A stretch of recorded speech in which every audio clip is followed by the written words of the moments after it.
We're back in, everybody. Sports Take, JAKIB Sports YouTube Network. Rob Ellis, Derek Gunn, Barrett Brooks, hopping on momentarily.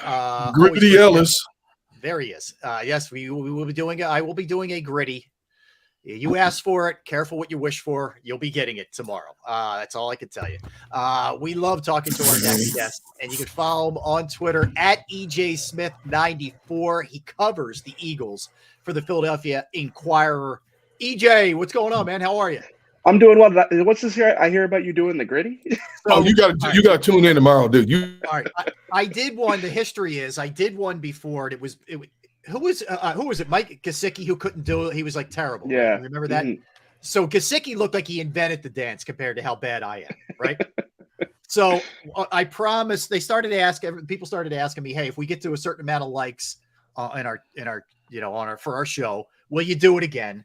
And yes, we got to 300 today, which means I have to unveil one tomorrow, EJ. I know you'll be tuned in for this. I got to be sure. I'm going to make sure I'm in for that one. You might be traumatized, and you might not be able to cover the team this year just by seeing it, but that's you've been forewarned. Okay. I'm looking forward to it. Thank you, Ed. All right. So, are you really? Things. Are you really? No, he's lying. He's like, yeah, I'm looking forward to it. At least the comedy of it will be that's good. True. Yeah. So we haven't had a chance to catch up since the draft concluded on Saturday, EJ. So let's kind of walk through this thing. I think the thing that stood out to me on a couple of levels was the waiting game and the ability to read a room that you have to have sometimes. And how there were opportunities, I thought, maybe with like Seattle or the Raiders, et cetera.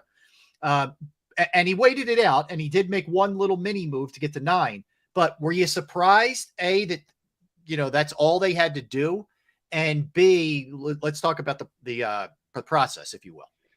Yeah. So going into the draft, I really, I did a mock draft, the morning before the draft, and like I couldn't see Jalen Carter getting past Seattle at number 5 when I did that mock draft. It's just one of those things where it's like I feel like, as a local beat reporter, sometimes you could be a little bit biased. Sometimes you might say, oh, they'll get Jalen Carter at 10, but you got to look at it realistically. And I just couldn't see the Seahawks passing up on him. So I think once he got past Seattle, there were obviously the questions about would the Raiders take him. I feel like it was fit dependent at that point. Like the Raiders obviously had with the situation with Henry Ruggs, and that kind of feels like, if any team wasn't going to take a chance on a guy who has a history like Jalen Carter, with that recent thing happening, I felt like the Raiders might have been out on him. And then the Falcons are so close to home for him that, sometimes you hear you don't want guys to be that close to home. So, I felt like the Seahawks were really the one team that could have gotten Jalen Carter if he slid out of the top 3 picks. And once he got past Seattle, I wasn't surprised that they waited, but I mean, that said, like when you watch Jalen Carter, I've been watching him for, months now. Every time I watch him, it's like, how did this guy make it all the way to 9? I mean, he is an unbelievable player. Like, I was talking to a Georgia coach about it last week, and he's like, he can do whatever he wants. If he decides that you're not going to stop him, you're not going to stop him. He's just that good. So, I was surprised, the way I put it is like, we'll talk about the whole draft. The first round, like, if I had done a mock draft that said that they would get Jalen Carter at 9 and Nolan Smith at 30, people would have thought I was just being like a homer. They would have thought I was being unrealistic. I think it was really a best case scenario for the Eagles. That dog, I kept telling people, so that's a unicorn pick. You know what I'm saying? It's a unicorn pick. So looking at it, at this point, I see Nolan coming in to start. But how do you think, how do you think Nolan's going to be used? Because people think I don't know what I'm talking about when they say, or you can't have both of them at the same. You can't have Hassan Reddick and Nolan on the field at the same time. I'm saying that's what you want. Yeah. I think Nolan's good enough on early downs. I think people look at his profile, the weight, the height weight combination, and they say, oh, he's a designated pass rusher. He can't be, he's not good against the run. But if you watch him in Georgia, he's stout against the run. He can play on early downs. So, I don't think that would be a problem. And then on pass rushing downs, you want all the speed on the field that you can get. So I do think there will be times where you see Nolan Smith and Hassan Reddick, especially because like we've seen Hassan Reddick rush from different alignments, whether it's, the A gap or the B gap, kind of in that Joker mold, kind of like that designated pass rusher. I think that, if Nolan Smith can be on the field to free Hassan Reddick up and you got Josh Sweat on the other side, I mean, that's a really, really dangerous trio of guys, whether it's with Jalen Carter or Fletcher Cox or Jordan Davis, like you're talking about a really, really good defensive front. I mean, that's what this draft was. It was them doubling down on this defensive philosophy that, you win games with your pass rush. They probably watched the Super Bowl. Obviously, the field was a part of it, but they watched the Super Bowl and they said, we didn't pressure Patrick Mahomes and we didn't win that game. And I think, it was just kind of the Eagles have always been that way. But I think that the first round, I mean, let's put it this way. Like they were a historically good pass rush last year. They lost one player. They got the best case scenario replacement for that player. And then they drafted another edge rusher. Most teams wouldn't be prioritizing the pass rush that much. EJ, do you worry about, okay, we know with the way they drafted, they got faster. The defense is going to be as fast, if not faster, but being lighter in terms of defending the run. Is there concern there? I mean, it depends on the players. I think with Nolan Smith, I really do think that he can hold up against the run. But, I think defense, that's just the way defenses are going. I mean, sub packages are becoming such a big part of the game. You never see, we used to always talk about 4-3, 3-4. Now it's like 4-2. Or 5-1, like that's really what you're talking about. So, boxes are definitely getting lighter. And I think I think the Eagles have an analytical approach to it. They kind of want to dare teams to run because, if you're running the ball, you're less likely to have explosive plays. So, I get that concern. I do think that that's a valid thing once you get to the playoffs, once you start having these matchup dependent games with teams like the 49ers where they want to beat you up. They want to go heavy personnel and push you around. At that point, you might sit there and go, we've got Nakobe Dean and Nicholas Morrow as our linebackers in this situation. It's not going to cut it. But, as far as sustaining winning in the regular season and then, having your coaches scheme up ways to get around it, I think that is the way the defenses are going a little bit, EJ, I want to go back to Carter here and just what he brings to the table, because we knew last year with Jordan Davis, there were going to be some limitations, conditioning and whatnot, and he could handle the run, but there were some questions against the pass. Is there any circumstance where Carter has to come off the field for this team? No, I don't think so. I mean, you can watch him in Georgia with Jordan Davis. I mean, he's like a perfect fit. It's rare that you get a guy that can play the pass from an outside perspective, either the 4-eye or you can even probably bump him out the 5 because he's so athletic. It's where you have a guy who can do that and he can hold up as a 3 technique and against the run. So, I mean, I think he could be a 3-down defensive tackle. With the Eagles, he probably won't have to be. They have a rotation and they like to keep those guys fresh. But he really is. I mean, he was the best player in the draft to me. I liked Will Anderson a lot. Obviously, the quarterbacks are going to go early, but as far as potential all-pro ceiling dominant player, game wrecker, Jalen Carter is the one that has that potential. No question. Well, let me go, a little deeper in the draft. What about Sidney Brown? Do you think he has the potential to be a guy that plays early? So I'm a little biased because I liked him coming in. I liked what I saw from him at the Senior Bowl. I watched his tape and, I think he is kind of like a player that just fits what I like, guys who fly around, guys who play with a lot of energy. I think Sean Desai, his specialty is secondary, and I think he's going to be able to find a role for Sidney Brown in this defense. And I think that if you're starting with a guy who's as athletic as he is, a guy who's as, apparent, I don't know him personally, right, but everything you hear about him is that he's high character, high work ethic. Safeties are really hard to evaluate. And there is a chance that in a few years, we're looking at this draft class going, they drafted Sidney Brown over this guy or this other safety. It's just tough to get those guys right. They took the second safety in the draft. I think that there was that, that says a lot about what they believed in with Sidney Brown. Whether or not they're right, we'll see. But again, I'm kind of biased because I think he's going to be, the type of player that Eagles fans like. I think he's going to be the type of player that will fit in the defense just because you are starting with a good foundation as a good athlete, high character guy who flies around. EJ, I said if there was no both Bradbury and Slay on the corners, I think Ringo would be that guy that could step in right now.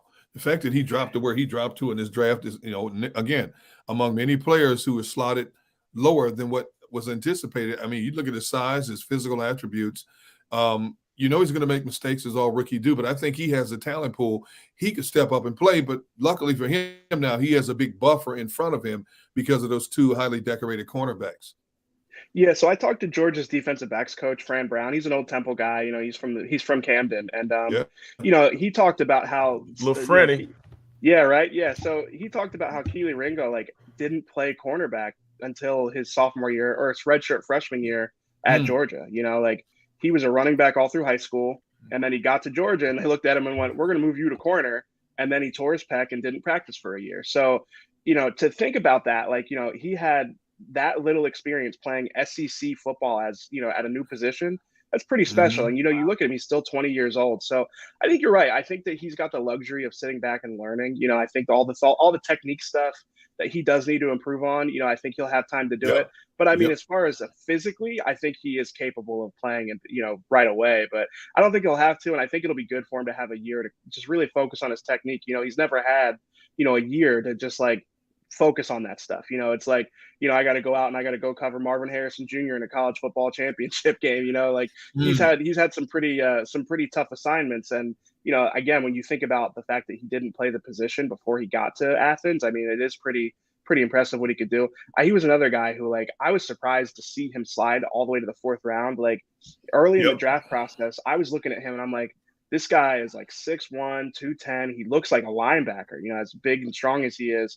Like, there's no way this guy's not going to go top 15. And then, you know, you watch his film and I see what people, you know, were concerned about. But as far as just the package, you know, the athleticism and, you know, everything else, I do think that, you know, it was great value when they got him. How much in looking at, and I don't want to compare Keeley's stuff with Carter. It's you know, obviously Keeley, it's taking some plays off and stuff like that. It's not, but in terms of the culture that's been founded here, EJ, and bringing these guys in and having some teammates there as well, which provides a comfort zone, I would think. I would think this would be the best place to succeed for these guys who maybe had some other issues prior to coming here. Yeah, I mean, especially with Carter, like, you know, I think that the notion I get from talking to people at Georgia is that they think that he, you know, realizes what's at stake here. You know, I think everyone that I've talked to kind of said de-emphasize the idea that, you know, he's going to be there with Jordan Davis and Nakobe Dean and, you know, Nolan Smith, and they're going to keep him in line. Like the people, you know, again, the people I've talked to make it sound like he knows, you know, what he needs to do here. He's going to, you know, he knows what it's going to take for him to be successful here.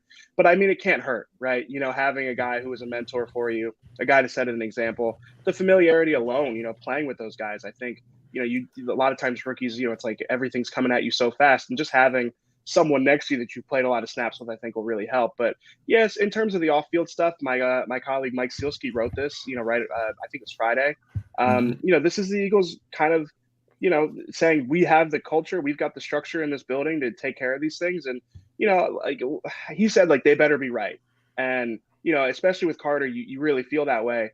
I also understand the idea, like, you know, every draft pick has a range of outcomes, you know, whether it's on field ability based or whether it's on and off the field ability based. And, you know, when you look at Jalen Carter as a player, it's hard to see many scenarios where he's not, you know, at least an impact player on some downs. You know, maybe he doesn't always play 100% every down, but he's going to be able to impact the game just because of how talented he is.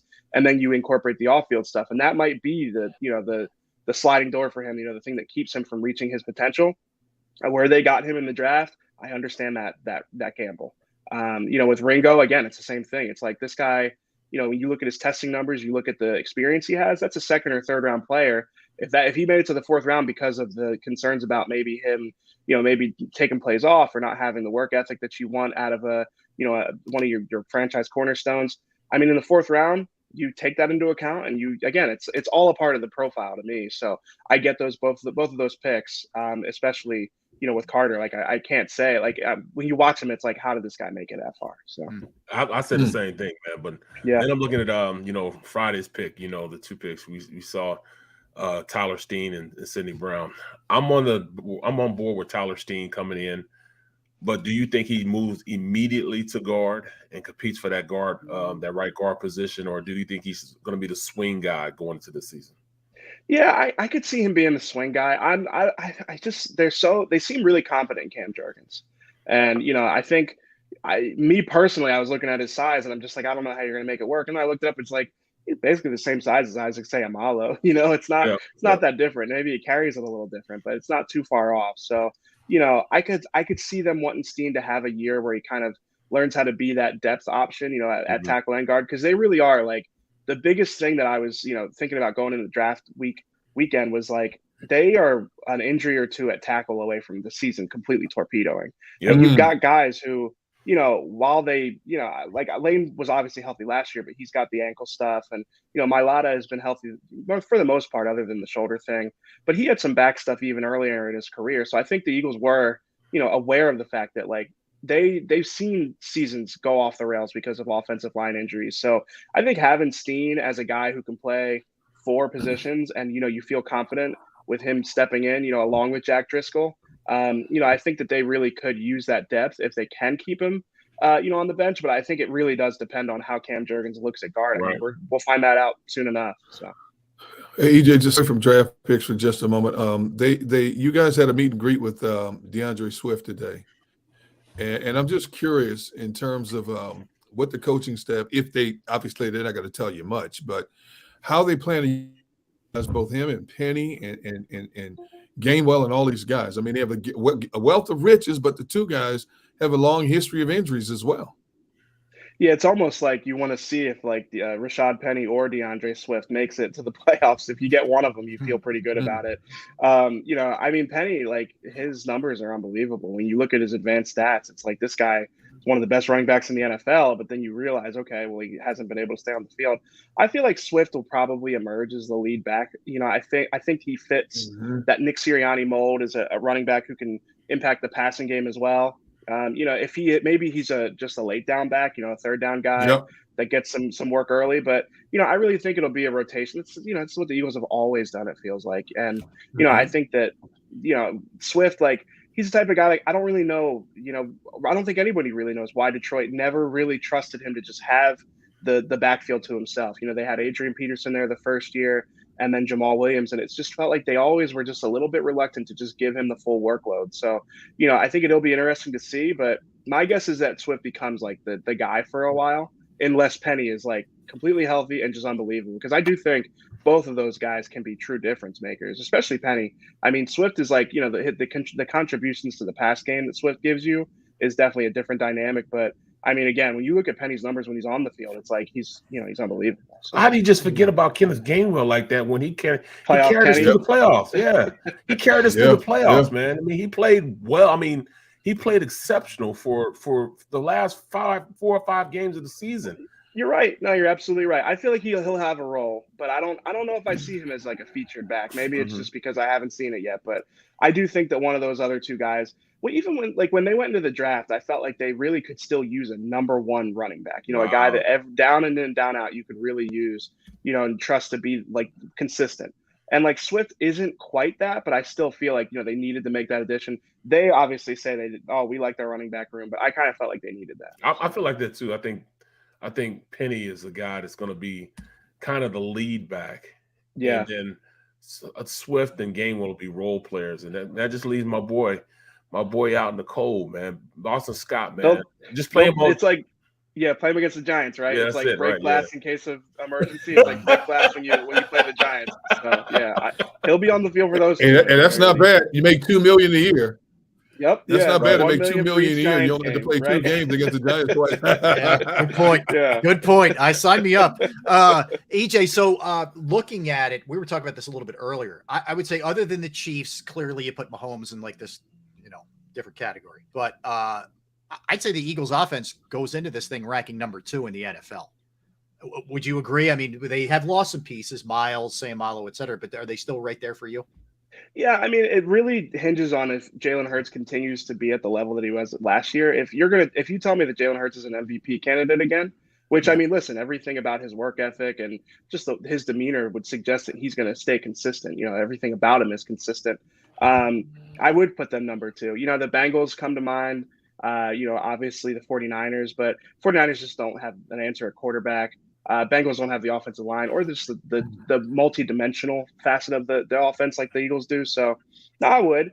I mean, it's funny. You guys it's almost like boring. I was talking to one of my a fellow beat reporter. Like, it's almost boring. Like, everything's great right now. Like, the draft went really well. They got a good running back in a trade. Like, yeah, like, of course the team looks really good. So it's almost like the Negadelphian in me is like, what can I bring to this conversation other than just, everything's great, It's true. You are, you're like, okay. I was saying that as the draft was going on. I'm like, all right, normally when I agree this much with the public and everybody else, I'm like, something's wrong here. It's right. Wrong.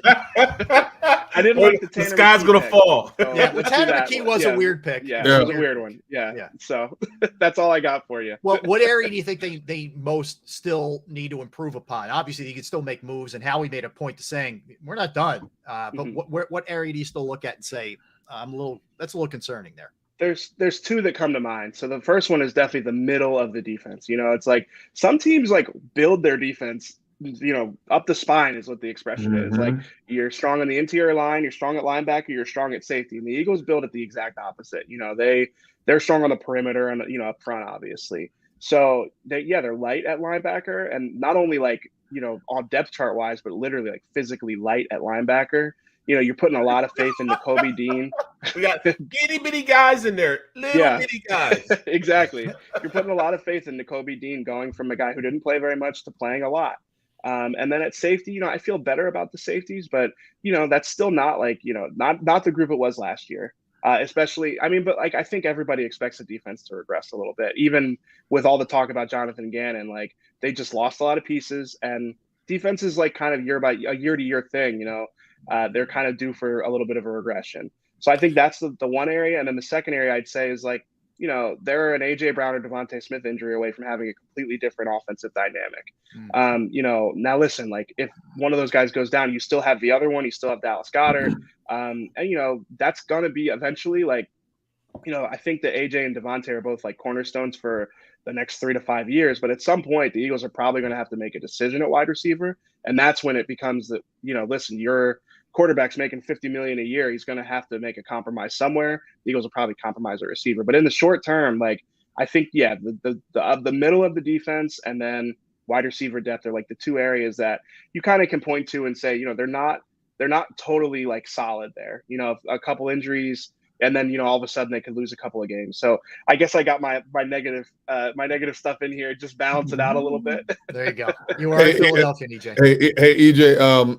I'm glad you brought up Mr. Gannon, because the story comes out that they're involved with tampering with Arizona. Eagles not happy about it. Then you hear the other leg of the story. There's a good possibility Fangio would have stayed here permanently had it not been for what went down. From people you've talked to, in your perspective, what do you think about the way this whole thing was handled? Yeah, so like I don't necessarily buy that he was distracted from the game planning. Shane Steichen was also interviewing for a head coaching job, but I do think that the way that he went about it, based off the reports and the stuff that I've heard, like the Eagles, I think the Fangio thing is real. Like, even just the fact that like, when they were looking for it, when Gannon did leave after the Super Bowl, I was hearing like for a hot second there, like they might still get Fangio, like is the contract with the Dolphins signed, like that type of thing. So, I do think that like if Gannon had handled this more on the up and up, and it's not just Gannon, it's the Cardinals organization as well. If those two sides had handled a little bit more on the up and up, we might be looking at a different defensive coordinator for the Eagles right now. But that said, I think that the distracted nature of it, or the fact that he wasn't, completely despondent after the game, maybe was like looking for the Cardinals the second he got off the field. I don't know if I buy that. I think he had plenty of time to do the game planning and everything like that. I want to fight him still, though. How ticked off do you think the Eagles organization is about this, or are they? Yeah, it's hard to say. Like what Nick said publicly is obviously that he thinks that he did a fine job, or put everything into the game planning. But it's common sense to look at it and think they would be a little bit annoyed about how this whole thing played out. Again, if it were on the up and up, I think it would have changed a lot of things for him. That's interesting. So, that is really, really interesting. Listen. Yeah, well, right. Barrett wants to fight everybody, man. I really want to fight him, though. Like, for real, I want to really fight him. He has a punchable face. See what I mean? No, Mrs. Brooks, you don't do that, though. You know what I'm saying? You're leaving a first-class organization where morality has more of a sense of respect in your locker room, and he does that. You know what I'm saying? Like he belongs over there, the sniveling Cardinals. But everybody does it. Everybody does it. They just got caught. We just don't get caught. Cheats. I know, but we don't get caught though. That's what it is. Barrett said we don't get caught. EJ, let me ask you, last one for me. Olamide Zaccheaus, the addition there. Do you like? Is he, in your estimation, is he a quality third? Is he just kind of a guy? How much of a role will he have? To me, like, he's kind of like in that just a guy category. I mean, he's got decent production. He's mostly a slot guy. I still think the Eagles could use a big receiver, that Zach Pascal role. Like, that's a role that they wanted last year. I mean, Zach Pascal didn't necessarily, fulfill it as much as they maybe needed him to. But like they could, I mean, the way that this offense works, they could use a big body receiver in the slot. And slot exclusive receivers to me with the Eagles are kind of tricky because like AJ Brown and Devontae Smith both work into the slot and they both do a lot of damage from that position. So having a guy who has to be on the inside to me is like, it makes the offense, it kind of limits the offense because you're limiting Devontae Smith and AJ Brown. So I don't know. I still think that Quez Watkins has a chance there. I know that Quez is also kind of a hot topic with Eagles fans. Oh, he's mad now. Don't take it away from him. He's mad now. He's mad. He's like, going to prove everybody wrong. So we'll see. We'll see. He's taking receipts. Yeah, you ticked him off, AJ. He's mad at everybody now. I don't know. I didn't do anything. Yeah. All right, EJ. Listen, thanks for giving us a couple minutes today, man. And again, follow EJ on Twitter at EJ Smith 94 and his coverage of the Eagles for the Philadelphia Inquirer. Great job, We do appreciate it, man. Thanks for giving us a little bit of time, man. EJ. Thank you. Appreciate you guys. Yeah, take it easy, man. All right, EJ. You got it, man. All right. Good stuff there. Good stuff from EJ. Let's get a timeout in, guys. We'll come back, and Keith Pompey is going to join us from Boston. We'll get the latest on Embiid, whether he's going to play tonight. Marcus Smart, Embiid winning the MVP. This team's chances in Game 2 here. A lot to dig into, certainly, when it comes to the Sixers Game 2 tonight of the semis. Derek Gunn, Barrett Brooks, Rob Ellis, Sports Take, JAKIB Sports YouTube Network. All right. So let's talk about Razer technology here, and specifically managed IT services, because Razer Technology's comprehensive managed service provider solution delivers constant monitoring, on-demand assistance, and rapid issue resolution.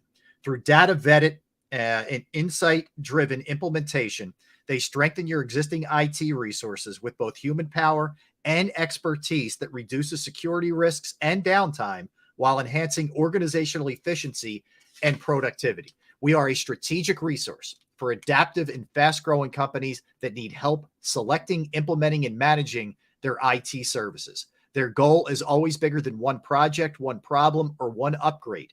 It's improving the overall functioning of their partners and helping them achieve their business objectives through an ongoing synergistic relationship.